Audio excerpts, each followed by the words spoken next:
Hello मेरे प्यारे बच्चों, कैसे हो आप सब लोग। आशा करती हूँ आप सब लोग बहुत अच्छे होंगे और अपना खूब ख्याल रख रहे होंगे। तो आज की कक्षा में हम लोग क्या पढ़ने वाले हैं? आज की कक्षा में हम लोग पढ़ने वाले हैं हमारा अध्याय नंबर 13। और इस अध्याय नंबर 13 का नाम क्या है? क्रिया। नाम से ही पता चल रहा है, काम। ठीक है, क्रिया। अब आप देखिए, क्रिया होता क्या है। क्रिया वस्तु या व्यक्ति की गतिशीलता का बोधक है। ठीक है, कोई भी वस्तु हो, ठीक है, कोई भी व्यक्ति हो, उसकी क्या गति है उसे कौन बताता है? ये क्रिया शब्द बताते हैं। ठीक है, तो चलो आ जाओ इसकी परिभाषा देखते हैं। जिन शब्दों के द्वारा किसी कार्य का करना अथवा होना पाया जाता है उसे क्या कहते हैं? उन्हें हम क्रिया कहते हैं। ठीक है, मतलब वो शब्द जिससे हमें ये पता चलता है कि कौन सा काम हो चुका है या कौन सा काम होने वाला है। ठीक है, उसे हम क्रिया कहते हैं। आप यहाँ पे देखिए, यहाँ पे आपको 3 चित्र दिए हुए हैं। इन तीनों चित्रों को जब आप पढ़ोगे तो आपको पता चलेगा यहाँ पे कौन सा क्रिया हो रहा है। पहला जो चित्र है, दिनेश स्कूल जाता है। ठीक है, तो यहाँ पे दिनेश क्या कर रहा है? स्कूल जा रहा है। तो क्रिया क्या है यहाँ पे? जाता है। दिव्या गेंद से खेल रही है। ठीक है, दिव्या गेंद से क्या कर रही है? खेल रही है। अर्पित पुस्तक पढ़ता है। अर्पित पुस्तक को क्या कर रहा है? पढ़ रहा है। ठीक है, तो ये जाता है, खेल रही है और पढ़ता है। ये जो शब्द है वो क्या है? वो इनसे ये पता चल रहा है कि इन वाक्यों में कौन सा क्रिया हो रहा है। ठीक है, तो ये सब क्या है? ये सब क्रिया के शब्द हैं। अब देखते हैं क्रिया के कितने भेद होते हैं। ठीक है, तो मुख्यतः क्रिया के 2 ही भेद होते हैं। पहला है आपका सकर्मक क्रिया और दूसरा है अकर्मक क्रिया। ठीक है, देखिए जो सकर्मक क्रिया है वो क्या होता है। ठीक है, चलो देखते हैं।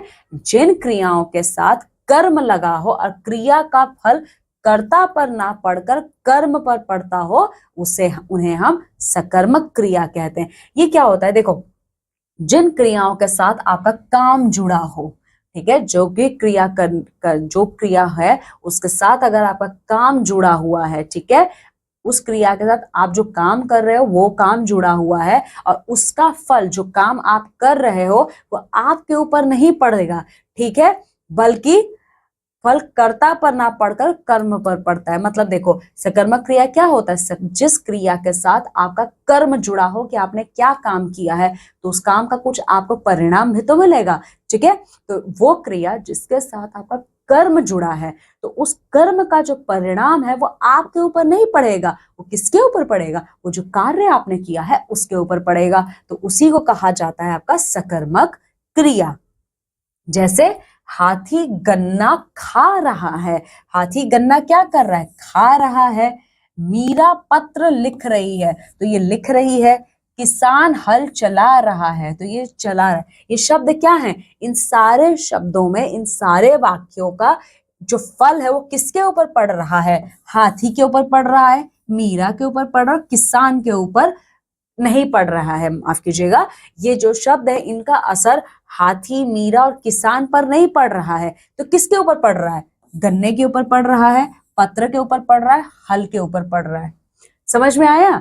सकर्मक क्रिया वो क्रिया होती है जिस क्रिया के साथ कर्म आपका जुड़ा हो, लेकिन उस कर्म का जो परिणाम है वो आपको नहीं मिलेगा, मतलब आपके ऊपर नहीं पड़ेगा, वो उस वस्तु के ऊपर पड़ेगा जो आपका कर्म कहलाएगा। ठीक है, यहाँ पे देखो, जो हाथी है वो ना गन्ना खा रहा है, लेकिन जो परिणाम है वो हाथी के ऊपर नहीं पड़ रहा है, वो गन्ने के ऊपर पड़ रहा है। कि खाया किसको जा रहा है? गन्ने को खाया जा रहा है। ठीक है, मीरा पत्र लिख रही है, यहाँ पे मीरा तो कर्म कर रही है, लेकिन उसका परिणाम किसके ऊपर पड़ रहा है? पत्र के ऊपर पड़ रहा है। यहाँ पे किसान हल तो चला रहा है, लेकिन जो परिणाम का असर है वो किसके ऊपर पड़ रहा है? हल के ऊपर पड़ रहा है। ठीक है, तो ये क्या कहलाएंगी? ये सब सकर्मक क्रियाएं कहलाएंगी। ठीक है, अब देखते हैं अकर्मक क्रिया। अब ये क्या होती है देख लेते हैं। जिन क्रियाओं के कर्म और फल दोनों कर्ता में ही रहे उन्हें अकर्मक क्रिया कहते हैं। सकर्मक का मतलब क्या था कि आपने अपना कर्म कर दिया, लेकिन उस कर्म का जो परिणाम है वो आपके ऊपर ना पड़ के आपके कर्म के ऊपर पड़ेगा, ठीक है। अकर्मक क्रिया वो क्रिया होती है जहां पे आपका कर्म और उसका परिणाम दोनों उस काम को करने वाले के ऊपर ही पड़ता है, ठीक है। जैसे मोर नाच रहा है, गुलशन दौड़ता है, विवेक नहा रहा है। अब देखो यहाँ पे जो ये मोर नाच रहा है वो ये जो कर्म है वो किसका है, ये मोर का ही है, ठीक है। गुलशन दौड़ता है, जो ये दौड़ने का कर्म है इसका जो असर है वो गुलशन के ऊपर पड़ रहा है, ठीक है। विवेक नहा रहा है, ठीक है, तो जो नहाने का असर है वो विवेक के ऊपर पड़ेगा, ठीक है। तो इसीलिए क्या ये अकर्मक क्रिया है, ठीक है। इनमें कोई कर्म नहीं है, इसमें क्या है, इसमें कोई भी कर्म ऐसा नहीं है जो कर्म के ऊपर इसका असर हो, ठीक है। नाच रहा है, दौड़ता और नहा रहा है आदि अकर्मक क्रियाएं हैं। तो इस प्रकार से हमने देखा हमारे जो क्रिया है उसके दो भेद होते हैं, सकर्मक क्रिया और अकर्मक क्रिया। अब चलो देखते हैं अगला क्या है, सकर्मक और अकर्मक क्रियाओं की पहचान। अब अभी तो हमने सकर्मक क्या होता है अकर्मक क्या होता है ये पढ़ा है, पर हम इन्हें पहचानेंगे कैसे, इनकी क्या पहचान है, इनकी क्या विशेषता है, अब हम ये देखेंगे। देखो क्रिया के साथ जिस भी क्रियाओं के साथ ये शब्द जुड़ते हैं, क्या, किस और किसको, ये सब क्या, ये सब प्रश्नवाचक है शब्द, ठीक है। लगाकर प्रश्न करने पर यदि उचित उत्तर मिलता है तब समझना चाहिए क्रिया सकर्मक होगी, और यदि कोई उत्तर नहीं मिलता है तब क्रिया अकर्मक होगी, ठीक है। तो आपको कैसे पता चलेगा कि ये जो वाक्य है वो सकर्मक को दर्शा रहा है कि अकर्मक क्रिया को दर्शा रहा है, तो आप क्या करेंगे, आप क्या, किस और किसको लगाकर उस शब्द के आगे, मतलब वो जो आपके आगे वो वाक्य है उन वाक्यों के आगे आप क्या, किस और किसको लगाइए, ठीक है। तो जब आप क्या, किस और किसको लगाकर उस शब्द को पूर्ण करते हैं और पूर्ण करने के पश्चात उस प्रश्नवाचक शब्द का, उस प्रश्नवाचक वाक्य का अगर आपको उचित उत्तर मिल रहा है, मतलब सही उत्तर मिल रहा है, सही जवाब मिल रहा है, तो वो क्या होगी, वो कौन सी क्रिया होगी, वो आपकी होगी सकर्मक क्रिया, ठीक है। लेकिन वही आपके वाक्य में क्या, किस और किसको लगाने के पश्चात भी अगर आपको सही जवाब नहीं मिल रहा है तो वो आपका अकर्मक क्रिया होगा, ठीक है। चलो देखो, हाथी गन्ना खा रहा है, ठीक है।